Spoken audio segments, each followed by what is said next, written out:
xasan colaad ayaa goor dhow oo xilliga magaalada muqdisho saq dhexe ee ku beegneed ku geeriyooday isbitaal la oran jiray waagii hore isbitaalka Soomaali Jarmal kuna yaala degmada Boondheer haatanse loo yaqaano Kulmiye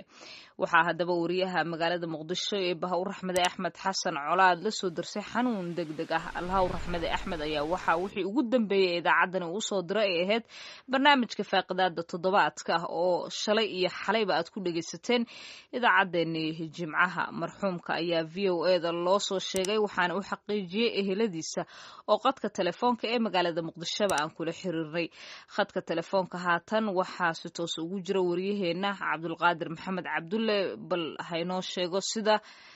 uu u dhintay saaxiibkan bal Cabdulqaadir soo dhawow ee baha u raxmade maxaa dhacay suu u dhintay Axmed hariso walaalkeen Axmed Khalaad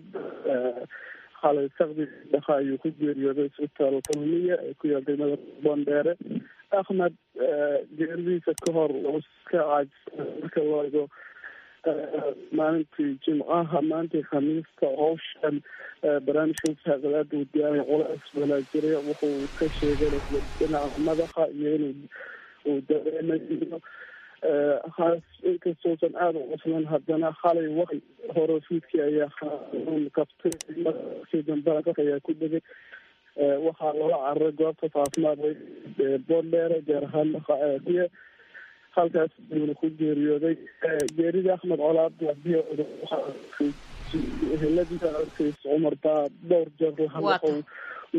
geerida waxaana xilligan soconaysa qabanqaabada iyo sidaas lahaa lama hadlayse Axmed xasan colaad oo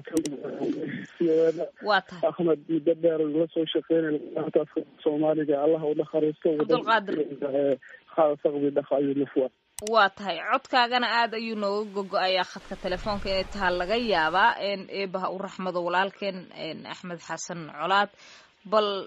muddo dheer ayuu idaacadda lasoo shaqeynaya saad adiguba sheegtay wixii ugu dambeeyeyna barnaamijka faaqidaada toddobaadka asbuucan ayuuba ahaaba oo idaacadda ka baxay inkastoo markaasi xataa madax xanuun iyo uu sheeganaya dhibka soo gaaray dhibka haysta markaas bal dabeecadihiisa Axmed inkastoon wada naqaano wada shaqeynay haddana adiga muqdisho maadaama aad ka wada shaqeyseen si gaara haddaad wax yar aan kaa weydiiyo adiga qudhaada Axmed Colaad sahra waa qof degan wuxuu qof aamusnaan badan wuxuu ahaa qof hadalkiisa ay ku yar tahay marka loo eego bulshada uu qof aada u yaqaano shaqadiisa iyo hawsha uu qabanayo Axmed uusan hayn dadka maaragta marka laga hadlayo isdhexgalka bulshada qof wuxuu ixtiraamo qofka kale ilaayo had inta qarinta uu laleeyahay Axmed wuxuu kamid ahaa suxufiyiinta la shaqeeya gaar ahaan muqdisho laga hadlayo kabta ugu afka gaaban oo inta badan oo maaragtay ku howlan barnaamijyadiisa oo muqdisho kasoo sameeyay waxaan si gaar ugu xasuustaa in Axmed waktiga ugu horeeya barnaamijka dooda gaaban oo qarinta maaragta waqti badan ka shaqeynayo una barnaamijyada ugu adag uu ka qabanayo gaar ahaan waqti badan ka shaqeyn jiray marka wuxuu ahaa nin yaqaana ilaa had qofka kale xariirka ka dhaqaayo oo aad dadka u ixtiraamo maaragtay aad u ilaalisho oo aada ugu kor qof degan buu ahaa ka adag isla markaana hadal yar oo hawshiisa xooga saar aada u jecla allah u naxariisto walaalkeen maanta ayaa lagu aasi doonaa magaalada muqdisho insha allah waa tahay Cabdulqaadir aad baad u mahadsan tahay waxaa naga xusuusina qoyskiisana inaan uga tacsiyeynayna 2 wiil iyo 2 gabdhood ayuu ka tegay allah u raxmada Axmed